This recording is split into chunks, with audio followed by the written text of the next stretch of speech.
Hai viewers, jumpa lagi bersama Medi dalam channel Infolomedia. Kali ini kita akan membahas sebuah kawasan yang merupakan bagian dari negara kerajaan Belanda. Namanya ialah Bonaire.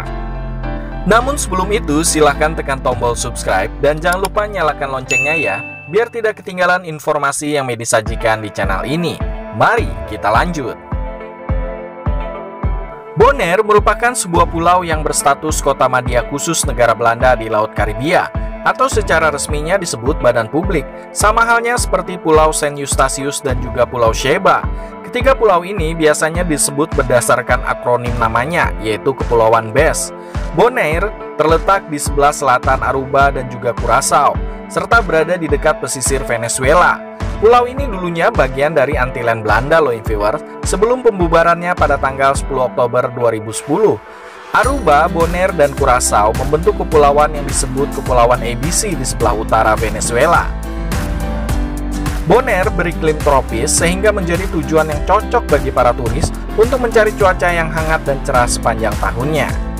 Pada tahun 2019, populasi pulau ini berjumlah 20.104 jiwa, meningkat sekitar 1.200 sejak tahun 2015.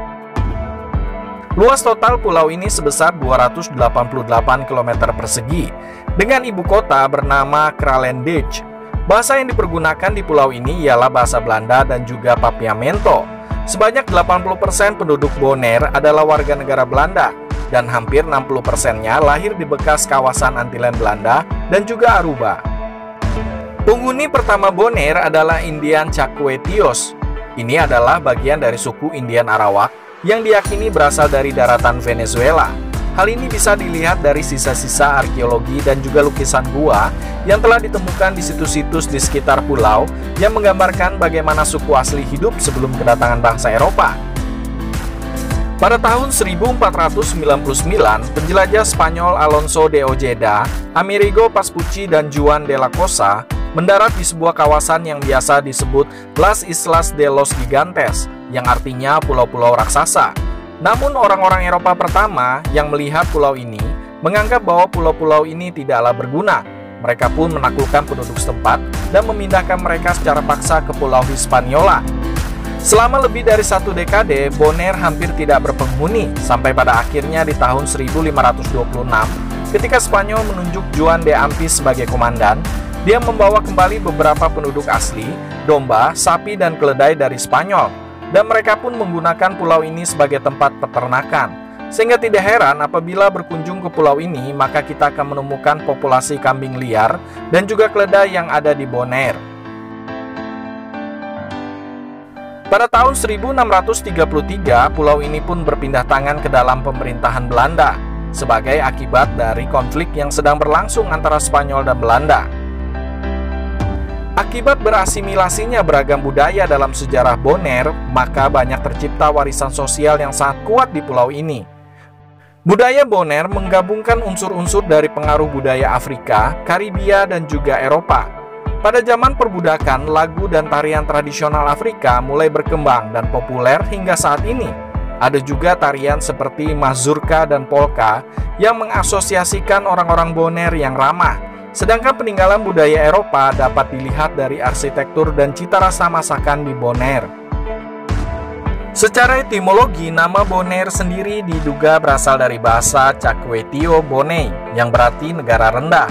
Namun orang Spanyol dan Belanda yang pertama datang ke pulau ini kemudian memodifikasi ejaannya menjadi Botsnat dan Bonaire. Ada juga perkiraan kalau kata Bonaire berasal dari bahasa Spanyol Buen Air yang artinya udara yang baik. Berbicara mengenai bendera Bonaire, walaupun sebenarnya Bonaire bukanlah sebuah negara, apalagi negara berdaulat, namun pulau ini juga memiliki bendera lokal yang memiliki arti bagi penduduknya.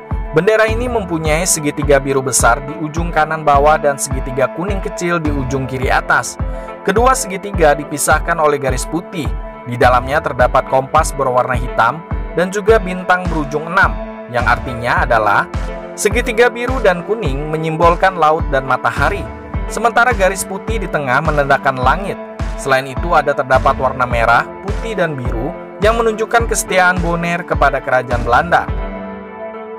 Sedangkan kompas hitam artinya masyarakat Bonaire berasal dari 4 penjuru dunia. Bintang berujung 6 artinya ada 6 pulau di Antillen Belanda, yakni Saint Martin, Sint Eustatius, Seba, Aruba, Curaçao, dan Bonaire.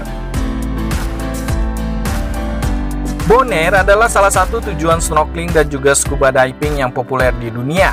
Di sana juga terdapat Taman Laut Nasional Bonaire yang diresmikan sejak tahun 1979.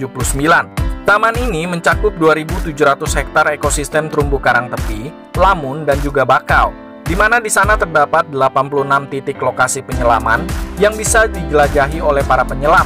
Bagi viewers yang hobi menyelam, bisa menjadikan Bonaire sebagai tujuan wisata berikutnya.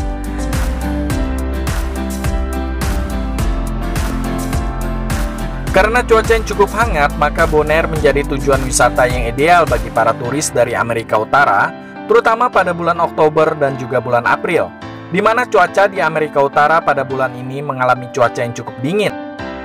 Pada akhir Februari, Bonaire mengalami peningkatan kunjungan wisatawan akibat adanya karnaval dan festival tahunan yang diselenggarakan di pulau ini. Kemanapun kita pergi, hampir tidak mungkin untuk kita bisa terbebas dari suasana pesta dan juga mendengarkan hentakan drum Karibia begitu dimainkan. Hal ini cenderung terjadi di jalan-jalan Krallen Beach, di mana semua orang mengenakan kostum gila dan beraksi dengan tarian, minuman, dan pesta pora yang berlangsung selama berhari-hari dengan musik, kembang api, dan juga parade besar yang diselenggarakan selama karnaval berlangsung. Demikianlah informasi sedikit mengenai Bonaire. Semoga informasi tadi bisa menambah wawasan kita untuk mengenal kawasan atau wilayah sebuah negara di dunia. Dan jangan lupa untuk tekan tombol subscribe serta nyalakan loncengnya ya, biar Medi lebih semangat lagi dalam menyajikan informasi di channel ini. Sampai jumpa!